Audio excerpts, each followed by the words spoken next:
सोन्याचा दागिना चिखलामध्ये पडला म्हणून त्याची किंमत कमी होत नसते.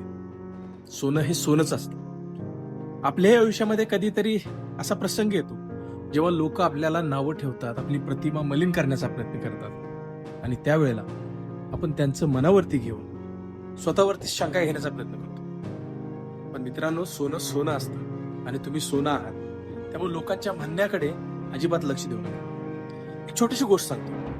एक माणूस त्याच्या सोबत एक गाढवाला घेऊन जात असतो. समोरून दोन माणसं येतात. काय मूर्ख माणूस आहे, गाढव जवळ असताना त्याच्यावरती न बसता तो त्याच्याबरोबर चालत चाललाय.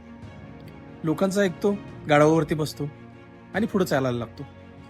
थोडा वेळ गेल्यानंतर समोर आणखी दोन माणसं आहेत. ते म्हणतात, काय मूर्ख माणूस आहे, किती निर्दयी माणूस आहे, त्या छोट्याशा गाढवावरती स्वतः बसला आणि त्या गाढवाची दया देखील त्याला येत नाही. त्या लोकांचं ऐकून तो पुन्हा एकदा थांबतो आणि गाढवावरून उतरतो आणि त्या गाढवाला डोक्यावरती घेतो.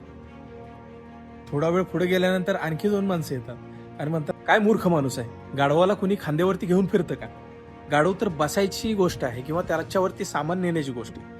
म्हणजे तुम्ही गाढवावरती बसा, गाढवाला डोक्यावरती घ्या किंवा गाढवाच्या सोबत चाला, लोक तुम्हाला नावच ठेवणार आहेत. तुम्ही चांगलं केलं तरी नावं ठेवतील, वाईट केलं तरी नावं ठेवतील. तुमची प्रगती झाली, पैसा पाणी आला तर लोक म्हणतील 2 नंबर करतोय, आणि तुमचा वाईट काळ चालू झाला की तुम्हाला नावं ठेवायला चालू करतील.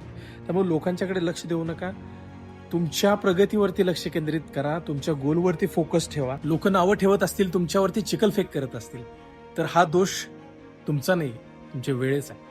आणि वेळ बदलेपर्यंत वेळेलाही वेळ देणं गरजेचं आहे.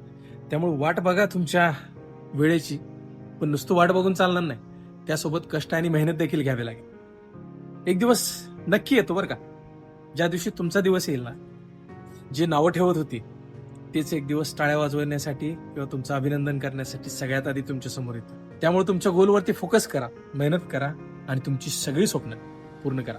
लोकांचं काय, कुछ तो लोग कहेंगे.